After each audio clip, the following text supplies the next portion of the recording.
саламатсыздарбы? Сиздер менен кайрадан видео сабактарыбыздан амандашып жатканыбызга абдан кубанычтабыз. Бүгүн сиздер менен дагы бир модалдык этиш болгон have to менен таанышабыз.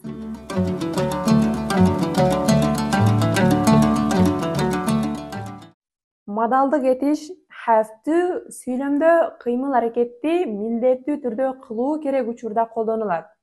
Келиңиздер анда бул мисалда көрөлү.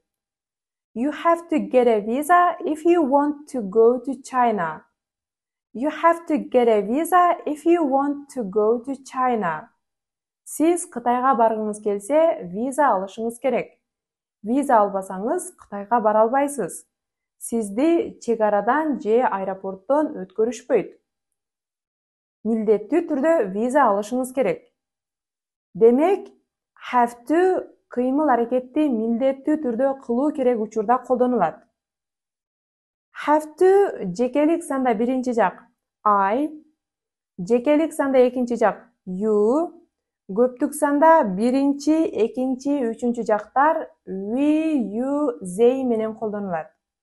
Мисалы, we have to start the lesson on time. We have to start the lesson on time. Биз сабакты убагында башташыбыз керек. We'ни I, you, they менен алмаштыра алабыз. Сүйлөмдө he, she, it колдонулса, have to эмес, has to колдонулат. Мисалы, he has to do the exercises. He has to do the exercises.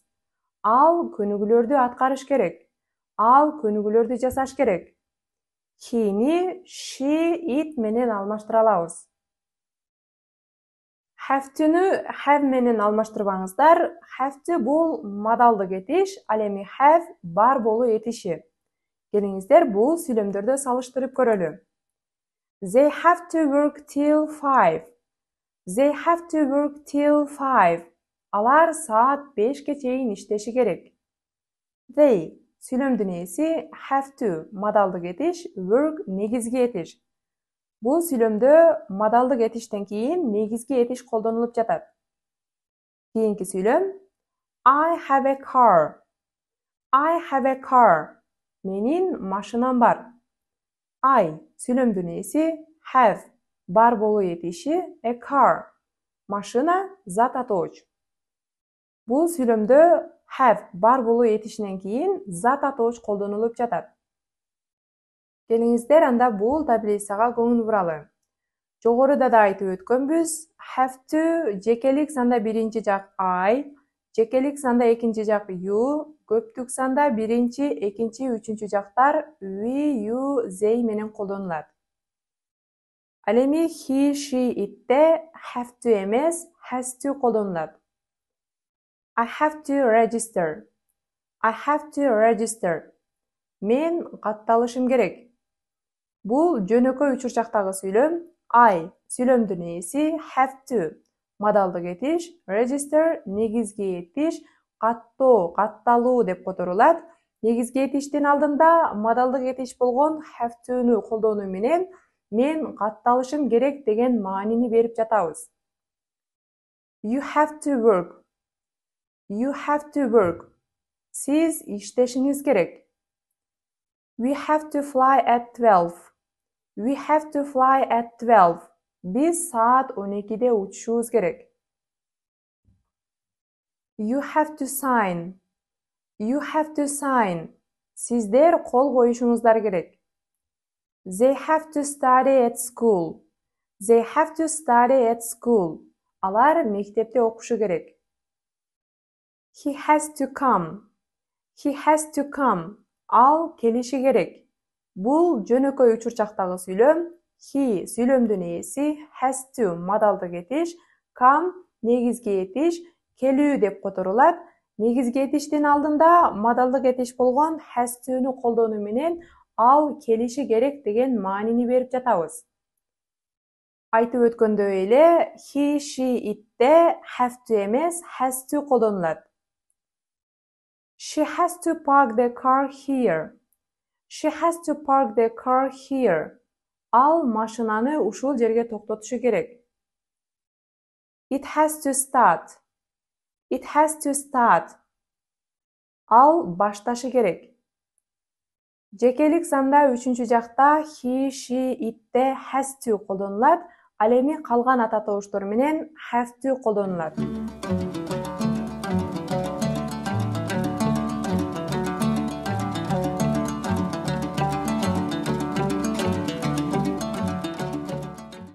Have to жана must булар синонимдер жана экөө тең бир нерсени милдеттүү түрдө кылуу керек же башка тандоо жок болгон учурларда колдонулат. Бирок мааниси жагынан бир аз айырмачылыгы бар. Must жеке бир адамдын өзүнүн чечими же туура деп эсептеген ою жөнүндө айтканда колдонулат. Мисалы, I must get up early. I must get up early. Мен эрте турушум керек. Бул менин жеке чечимим. Бул менин туура деп эсептеген жекече оюм. Ал эми have to жеке бир адамдын оюна же чечимине эмес, милдеттүү түрдө кылуу керек учурда же башка жол жок учурда колдонулат. Мисалы, children have to go to school. Children have to go to school. Балдар мектепке барышы керек. Бул менин жеке чечимим эмес, бул жалпыга жазылган милдет болуп эсептелет. Достор, келиңиздер өзүбүздү сынап көрөлү. Видеону токтото турабыз да сүйлөмдөрдөгү боштуктарга have to же has to'ну коюп сүйлөмдөрдү толуктаңыздар. Андан кийин видеону улантып, биз менен бирге жоопторуңуздарды текшериңиздер. Даярсыздарбы? Анда баштадык. I wear my glasses. Мен көз айнегимди тагынышым керек. Бул сүйлөмдө have to'ну колдонобузбу же has to'ну колдонобузбу? Жогоруда айтып өткөнбүз, has to жекелик санда үчүнчү жакта he, she, it'те гана колдонулат. Ал эми калган ата тобуштор менен have to колдонулат. Демек, I have to wear my glasses. I have to wear my glasses. Мен көз айнегимди тагынышым керек. He do the exercises. Ал көнүгүүлөрдү жасашы керек. He жекелик санда үчүнчү жакта, демек азаматсыздар has to'ну колдонобуз. He has to do the exercises. He has to do the exercises. Ал көнүгүүлөрдү жасашы керек. You come on time.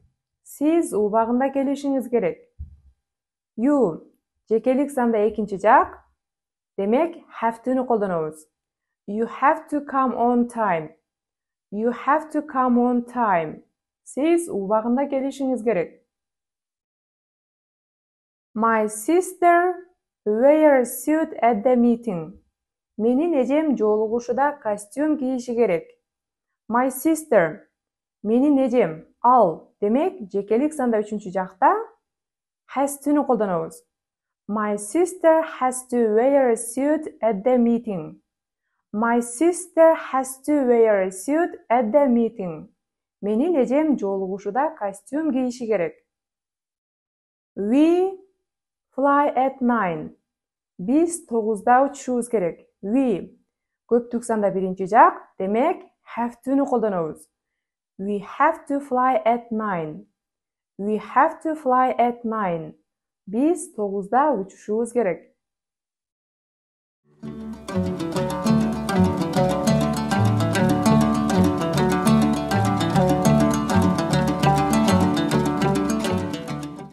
Достор, бүгүнкү сабагыбыз аягына келип жетти. Адаттагыдай эле бүгүнкү сабактын үстүнөн тапшырма даярдаганбыз. Шилтеме аркылуу кирип, тапшырманы онлайн аткарып жөнөтүңүз. Сунуш пикирлериңиздер болсо, пикир калтыруу бөлүмүнө калтырып кетиңиздер. Кийинки сабактан көрүшкөнчө.